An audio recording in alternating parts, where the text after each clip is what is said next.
aduh saya sampai sekarang saya merasa tidak nyaman gitu ya, tidak enak dengan teman-teman sekamar saya yang notabene itu semuanya lansia. Kalau ini tidak kita komunikasikan dengan baik, wah itu juga bisa menimbulkan konflik juga. Sumber-sumber konflik yang saya sebutkan tadi bisa Bapak Ibu antisipasi dengan baik sehingga Bapak Ibu semua bisa nyaman gitu ya berada di kamar beserta dengan teman-teman sekamarnya tanpa terlibat konflik yang berarti.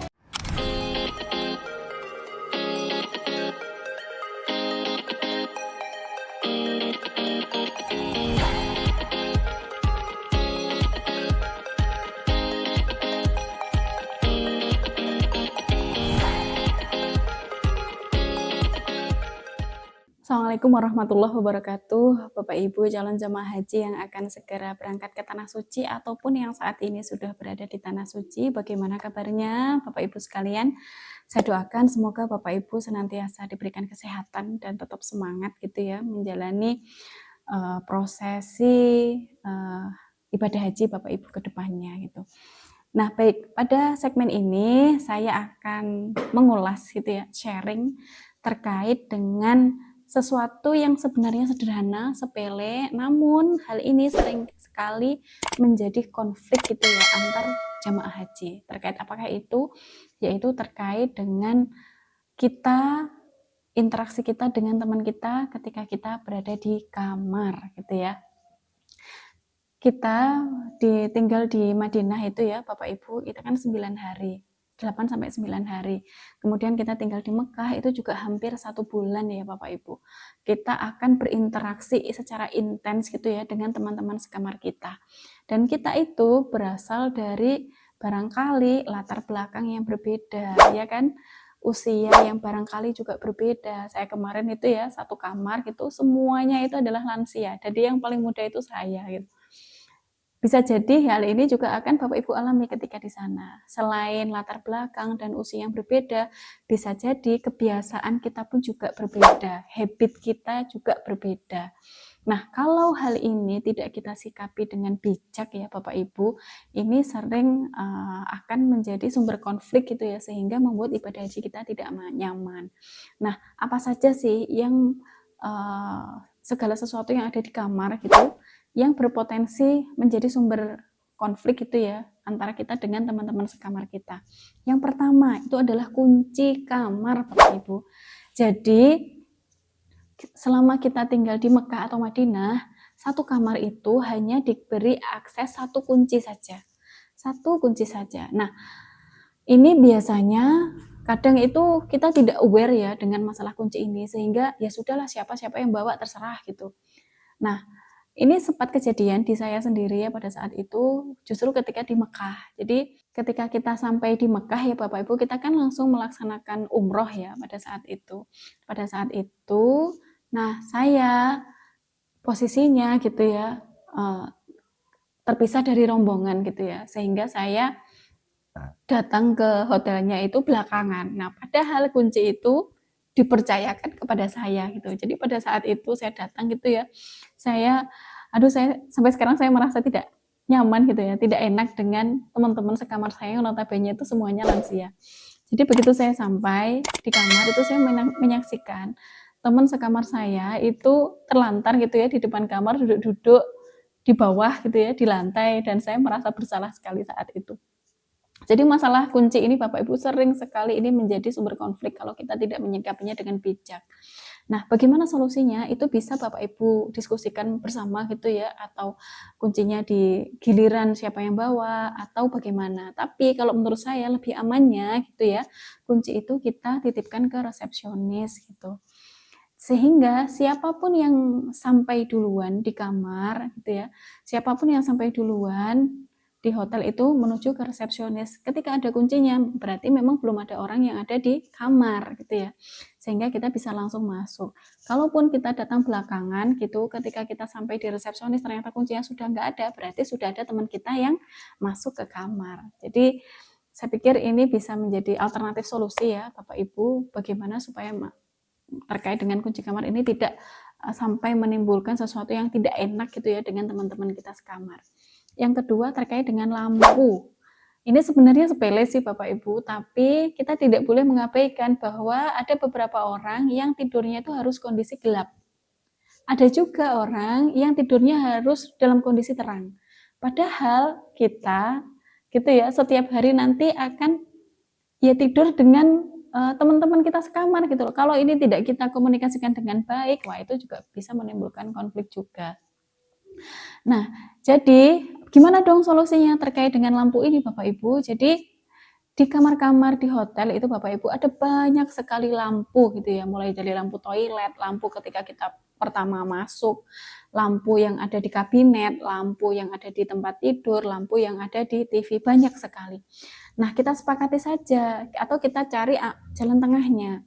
Bagaimana yang bisa tidurnya hanya dengan gelap atau bisa tidurnya hanya dengan lampu yang terang, kita ambil jalan tengahnya. Barangkali yang kita nyalakan lampu yang tidak langsung menghadap ke mata kita, sehingga Bapak Ibu yang lain juga nyaman gitu. Bisa jadi yang kita nyalakan lampu yang di toilet atau lampu yang di dekatnya TV, sehingga kita bisa sama-sama merasa nyaman seperti itu. Yang ketiga terkait dengan AC. Nah, ini yang sering sekali menjadi polemik gitu ya di antara teman-teman sesama jamaah, sesama teman sekamar gitu ya. Jadi ada yang ketika dia kena AC, perutnya tuh kembung. Betul nggak Bapak Ibu? Ada nggak yang seperti itu? Ada juga yang merasa tidak nyaman kalau AC-nya nggak dinyalakan. Kenapa? Karena di Arab Saudi sana itu panasnya luar biasa. Jadi kalau AC-nya nggak dinyalakan, dia nggak nyaman tidurnya gitu. Jadi gimana dong solusinya? Bisa kita bicarakan bareng-bareng dengan teman sekamar kita. Baiknya suhunya disetel di derajat berapa sih yang kita sama-sama nyaman gitu. Atau arah AC-nya tidak langsung dihadapkan ke tempat tidur kita, barangkali dihadapkan ke atas atau ke bawah, atau itu bisa kita sepakati bareng lah terkait dengan AC itu. Dan yang keempat terkait dengan sampah Bapak Ibu. Sampah ini terutama ketika di Madinah sama Mekah gitu ya, itu nanti kita kan makan 3 kali sehari dan itu bisa dibayangkan ya, eee, bekas makan kita itu akan menggunung ya setiap hari gitu. Apalagi ketika di Madinah kita sekamar itu bisa sampai 5 orang. Nah di Mekah kemarin saya tuh satu kamar 3 orang. Nah itu sampahnya itu setiap pagi harus dibuang, kalau nggak gitu akan menumpuk sangat tinggi. Apalagi bekas makannya itu kan lumayan besar ya itu ukurannya. Jadi ini sebaiknya tidak hanya si A saja yang membuang sampah Bapak Ibu. Tiap pagi ternyata si A aja yang buang sampah atau si B aja. Nah, itu kan kita juga nggak enak juga ya. Kok saya nggak pernah buang sampah gitu. Nah, ini kita bisa sepakati bareng Bapak Ibu atau sampahnya itu dikumpulkan sendiri-sendiri, dibuang sendiri-sendiri ataukah kita barengan tapi dijadwal gitu. Jadi gantian. Nah, itu sebaiknya Bapak Ibu bisa bicarakan bareng-bareng ya dengan teman sekamar. Sumber konflik yang kelima itu adalah toilet Bapak Ibu. Ini sering sekali menjadi masalah gitu ya, terutama ketika kita dihadapkan dengan teman-teman yang belum cakap menggunakan toilet. Jadi nggak ada salahnya ketika Bapak Ibu begitu sampai di kamar gitu ya, Bapak Ibu bisa bicara bareng-bareng dengan teman sekamar. Barangkali ada teman kita sekamar yang belum bisa menggunakan peralatan yang ada di toilet itu, maka nggak ada salahnya kita mengedukasi mereka gitu ya, bagaimana cara menggunakan shower panas dingin itu bagaimana, bagaimana cara kita menggunakan jet shower gitu ya untuk cebok, atau bagaimana supaya pada saat menjemur baju itu bagaimana supaya semuanya nyaman. Nah, hal-hal seperti ini benar-benar perlu kita bicarakan dengan teman sekamar kita supaya tidak sampai menimbulkan konflik gitu ya. Kemudian terkait dengan kebersihan ya Bapak Ibu. Kebersihan ini kadang ya karena kebiasaan orang itu kan beda-beda ya Bapak Ibu. Ada orang-orang yang ketika habis dari luar gitu melepas pakaiannya atau mungkin baju ihramnya apa itu geletak aja, digeletakin aja, kadang ditaruh di tempat umum misalkan di bawah TV atau di kursi. Nah, itu kan membuat jamaah yang lain tidak nyaman ya Bapak Ibu. Jadi sebaiknya kita punya batasan area privasi kita. Jadi kalau misalkan kita tentukan saja batas privasi kita ya tempat tidur kita itu. Jadi kalau misalkan kita mau naruh-naruh barang, naruh-naruh mukena atau naruh-naruh apa itu namanya baju ihram misalkan, kita tempatkan di bed kita masing-masing supaya kita tidak sampai mengganggu kenyamanan teman-teman sekamar yang lain gitu ya. Itu terkait dengan area privasi kita. Jadi kita perlu, menurut saya itu perlu ya untuk kita memiliki area privasi kita masing-masing. Kemudian alat-alat yang digunakan untuk umum, misalkan heater. Heater ini Bapak Ibu, kadang ada beberapa jamaah haji yang kurang bijak menggunakan heater. Jadi mereka masak mie gitu ya, harusnya kan heater itu selalu dalam kondisi bersih ya. Kemudian entah bagaimana ceritanya, mie itu dimasukkan ke heaternya, otomatis kan heaternya kotor dan tidak langsung dicuci. Nah itu kita kalau mau pakai heater itu kan juga, wah ini siapa yang terakhir pakai ini kok kotor nggak dicuci. Jadi sebaiknya kita benar-benar menjaga itu. Kalaupun kita masak mie gitu ya usahakan ya kita seduh aja. Atau kita pakai mug yang dari stainless itu, jadi kita masaknya tidak di heaternya. Ataupun kalaupun Bapak Ibu masak di heater, paling enggak kita bersihkan lagi. Jadi kita makainya dalam kondisi bersih, kita kembalikan dalam kondisi bersih juga, seperti itu. Nah, yang terakhir Bapak Ibu terkait dengan kebersihan ini, jadi beda dengan ketika kita tinggal di hotel-hotel di Indonesia itu ya tiap hari kan kamar kita dibersihkan, ya kan? Tapi kalau di sana tidak ada housekeeper yang akan berani membersihkan kamar kita tiap hari Bapak Ibu. Jadi kalau kita tidak minta tolong sama housekeeper, mereka tidak akan berani membersihkan kamar kita. Nah, apalagi kita tinggal di Mekah itu kan lama ya, hampir 1 bulan ya. Jadi tentu itu akan kotor, entah toiletnya atau karpetnya atau barangkali bednya selimutnya waktunya ganti dan seterusnya. Maka tidak ada salahnya kita panggil secara berkala housekeeper itu untuk membersihkan kamar kita gitu ya, terutama toilet kita.